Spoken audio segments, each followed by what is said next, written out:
Olá, queridos amores do sexto ano, tudo bem com vocês? Aqui é a professora Luana e agora eu vim falar com vocês sobre história, nossa aula de história.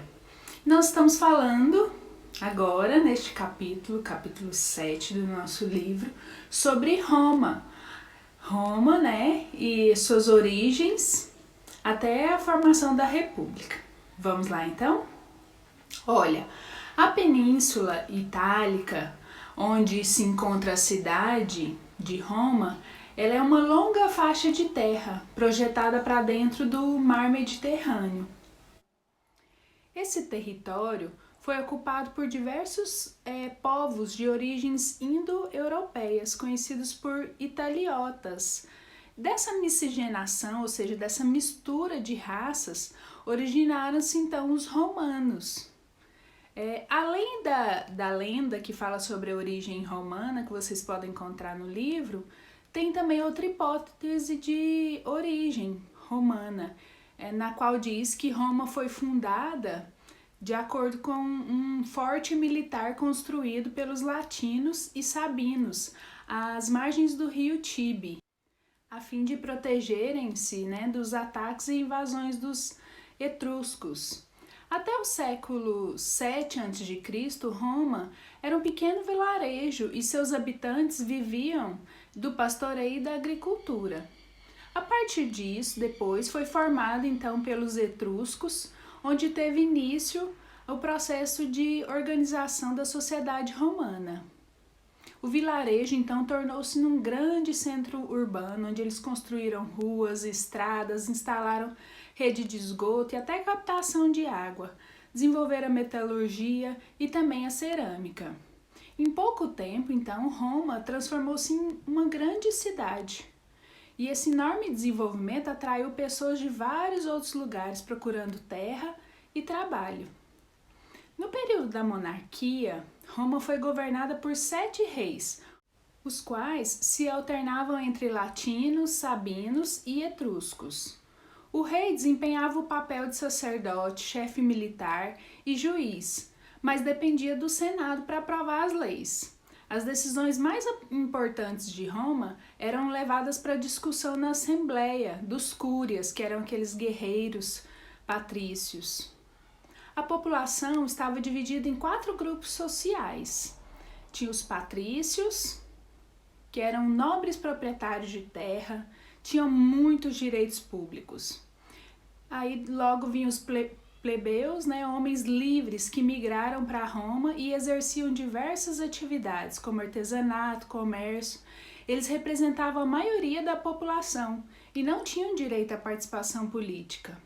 Havia também os clientes, homens livres que pertenciam à plebe, mas tinham auxílio econômico e proteção dos patrícios em razão dos serviços que eles prestavam.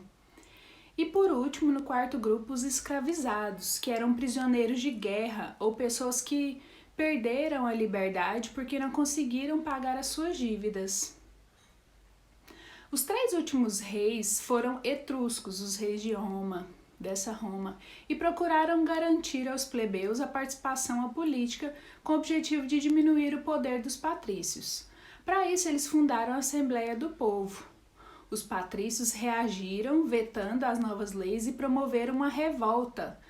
Tiraram o poder do último rei etrusco, conhecido como Tarquínio, o Soberbo, e fundaram assim a República em 509 a.C.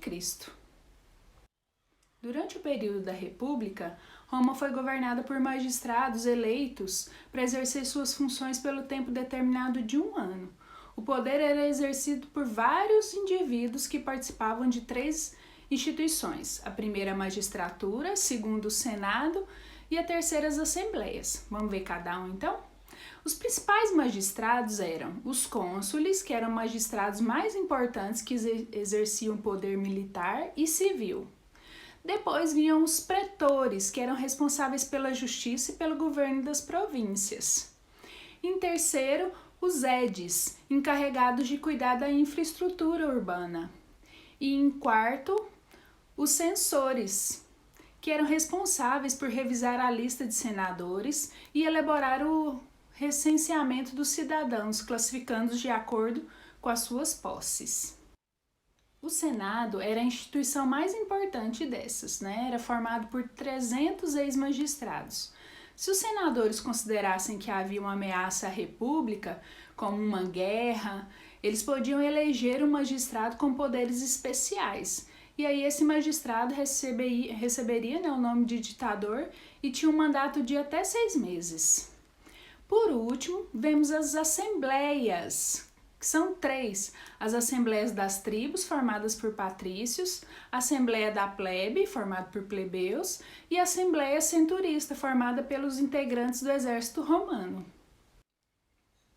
Agora nós vamos falar sobre a luta dos plebeus. O que aconteceu nessa sociedade de Roma?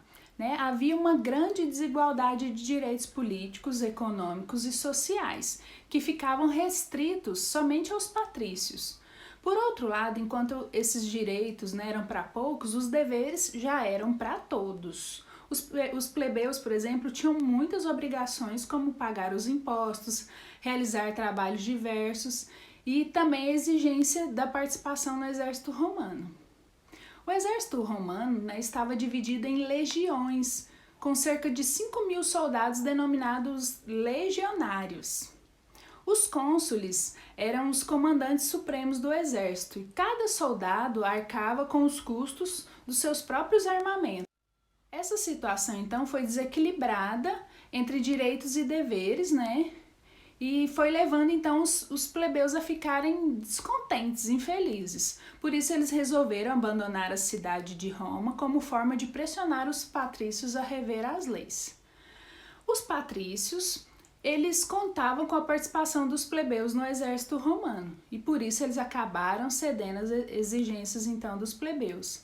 Assim, os plebeus voltaram para Roma com alguns direitos conquistados estabelecidos por meio de certos instrumentos, como os listados agora que nós vamos falar. O primeiro acordo que eles fizeram, instrumento, foi tributos da plebe, a magistratura com poder para vetar as decisões do Senado.